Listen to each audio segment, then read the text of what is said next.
Step number 3 might be a little bit more involved than step 1 and 2, but here's what we need to do. We need to create a contact list, save search based off of the attributes, and then we need to create a campaign so we can track the analytics, do A/B testing later on down the road. Some of these are optional, okay, and I'll talk about that as we go through.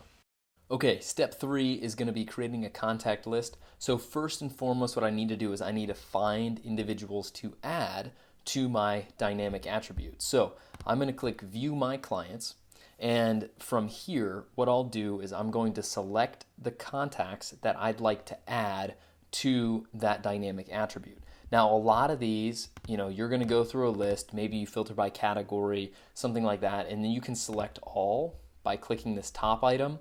It's going to select everybody that you pulled from your search criteria. But for me, I'm just going to select a handful to make this a little bit easier. So after you've selected the individuals that you're going to be sending this campaign to, you're going to update in bulk. So watch this right here. This is going to be updating contact in bulk.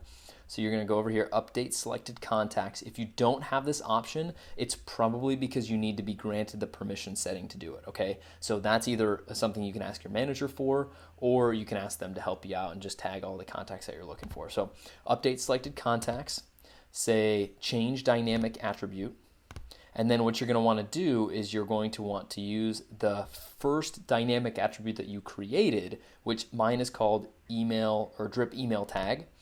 And I want to add this to all the contacts that I've selected, okay? So when I hit save, this is gonna update all the contacts in the list. Now, when I pull a report for these contacts, and you'll see what I'm talking about here. So when I expand my search and I say I wanna find contacts based off of a dynamic attribute, the dynamic attribute that I'm looking for is this drip email tag, and I want MagHub Monday drip campaign. Hit search. This is going to return the results that I selected, okay? Now, from here, what the next step that you're going to take is you're going to save this search. So you're going to go here, hit Save Search. We're going to call this drip. We're going to say April 2020. Okay, hit Save. Now your search has been saved. The reason that we save a search is because now anytime you are working on a contact or you add a contact to the system and you want them to get triggered to show up and start this automation drip campaign, you can just, all you have to do is you have to add that dynamic attribute, and then they'll show up on this list automatically, and they'll get the 3 emails or the 7 emails or however many you have set up in that drip campaign. So this is that saving search process. That's what's going to automate this for you down the line. Okay, so now I have my list of people, and what I'm going to do is I'm going to create a mailing list. So create a mailing list, MagHub Monday drip campaign, and I'm going to say system mail merge. That's going to mean that MagHub is going to be doing the sending, not something like MailChimp.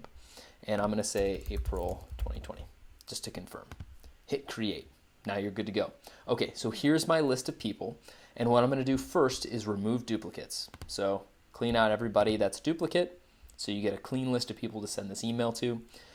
Now from here, what I'm going to go and do is actually, I'm going to go back to the campaigns. I'm going to set up a campaign so that you can track the analytics, and then we're going to go and assign the saved search and the campaign to this contact list. So I've got a saved search now, I've got a contact list, and I'm going to go create a campaign. So in the settings, inside of sales, I go to campaigns and I click add new campaign. Again, this is probably permission based, so you may need to get access. April 2020, hit save.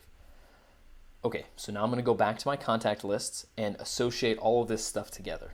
So when I go to contacts, contact lists, and then I'm going to do a search. Well, if you have a bunch of these, you'll need to search, but in my site, I don't. I have MagHub Monday drip campaign, April 2020. On the right-hand side, the 3 dots, click this, click edit, and then associate the campaign that you just created so that you can get campaign reports, opens, clicks, how many times per contact, even based off of a few different types of emails that you're sending to them. So here we go, campaign, and then the dynamic search filter is going to be your saved search. So the saved search that we created is this MagHub Monday drip campaign. And so now anytime I add a new contact to the system that has that dynamic attribute or fits that saved search criteria, they're going to get automatically added to this contact list, which will then trigger the automation campaign. Okay, so this step tied everything together. Now we have to go create that automation campaign.